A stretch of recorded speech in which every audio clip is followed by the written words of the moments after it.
The Last Dance. In a quiet coastal town nestled between rolling hills and the endless sea, there was a small dance studio that had been a cornerstone of the community for decades.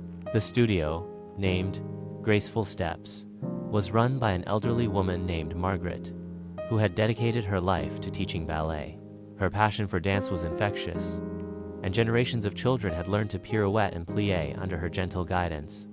But time had taken its toll. Margaret was now in her late 80s, and the studio, once vibrant and bustling, had fallen into disrepair. The mirrors were cracked, the wooden floors creaked, and the curtains were frayed.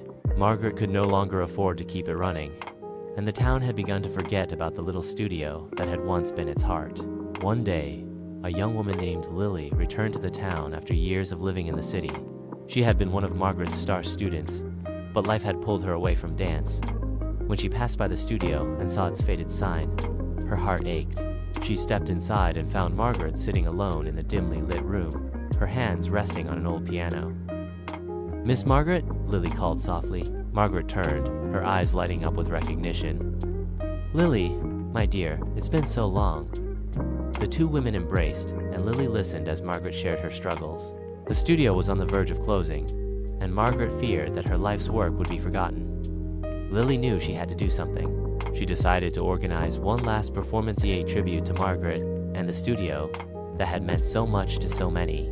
Lily reached out to former students, many of whom had gone on to become professional dancers, teachers, and choreographers.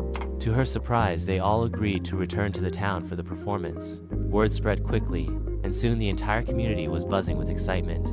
The night of the performance arrived, and the studio was transformed. The mirrors were polished, the floors repaired, and the stage adorned with twinkling lights. The seats were filled with townspeople, young and old, who had come to celebrate Margaret and the legacy of Graceful Steps. The performance began with a solo by Lily, who danced to a piece Margaret had choreographed years ago. As she moved across the stage, the audience was captivated by her grace and emotion. One by one, former students took the stage, each performing a piece that reflected their journey and the lessons they had learned from Margaret. Finally, it was Margaret's turn. With the help of her students, she stood at the center of the stage. Though her steps were slow and deliberate, her passion for dance shone through. The audience rose to their feet, their applause echoing through the studio. As the final notes of the music faded, Margaret looked out at the crowd, her eyes filled with tears. "Thank you," she whispered. "Thank you for remembering." The performance was a resounding success, and the community rallied to save the studio. Donations poured in, and volunteers worked tirelessly to restore it to its former glory. Margaret continued to teach, passing on her love of dance to a new generation. Years later, when Margaret passed away, the studio remained as a testament to her legacy.